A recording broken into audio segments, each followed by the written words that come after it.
2 நாளைக்கு முன்னாடி ஒரு ஷார்ட்ஸை ஷேர் பண்ணியிருந்தேங்க. அதில் வந்துட்டு ஷேரிங் இஸ் கேரிங் அப்படி இருந்தாலுமே, ஆனால் சாப்பாடுன்னு வரும்போது பசங்க வந்து அவங்க கையில் இருக்கிறது தான் சாப்பிடணும் அப்படிங்கிற மாதிரி ரூல்ஸ் இருக்குது அமெரிக்கன் ஸ்கூலில் அப்படின்னு நான் சொல்லியிருந்தேன். ஃபுட் அலர்ஜியை பற்றியும் நான் இதுக்கு முன்னாடி ஷார்ட்ஸ்லையும் நான் ஷேர் பண்ணியிருக்கேங்க.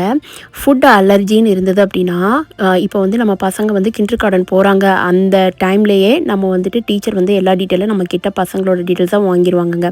நம்ம பசங்களுக்கு ஏதாவது ஒரு அலர்ஜி இருக்குது அப்படிங்கிறப்ப, ஃபார் எக்ஸாம்பிள் இங்கே நிறையா நட்ஸ் அலர்ஜி, முட்டையோட ஸ்மெல் கூட நிறையா பேருக்கு பிடிக்காது, இந்த மாதிரி ஏதாவது அலர்ஜி இருந்தது அப்படின்னா கிளாஸ்லவே மென்ஷன் பண்ணிடுவாங்க. இந்த கிளாஸில் இந்த ஸ்டூடெண்ட்டுக்கு நட்ஸ் அலர்ஜி இருக்குது. ஸோ நேம் எதையும் மென்ஷன் பண்ணாமல் இந்த கிளாஸ் வந்து நட் ஃப்ரீ கிளாஸ் அப்படிங்கிற மாதிரி மென்ஷன் பண்ணி இருக்கிற கிளாஸில் வந்து யாருமே நட்ஸை கொண்டு போய் சாப்பிடக்கூடாது. இந்த மாதிரிலாம் ப்ரொசீஜர் இருக்கும்போது அப்புறம் எதுக்கு ஃபுட்டை வந்து ஷேர் பண்ண மாட்டேங்காங்க அப்படின்னு கொஞ்சம் டீப்பாக திங்க் பண்ணோன்னா நான் சொன்னது கொஞ்சம் புரியுங்க. ஹாலில் கொடுக்குற ஃபுட்டையுமே ஷேர் பண்ணக்கூடாது. இதை பற்றி அப்கமிங் லாங் வீடியோவில் இன்னும் கொஞ்சம் டீட்டெயிலாக சொல்கிறேங்க.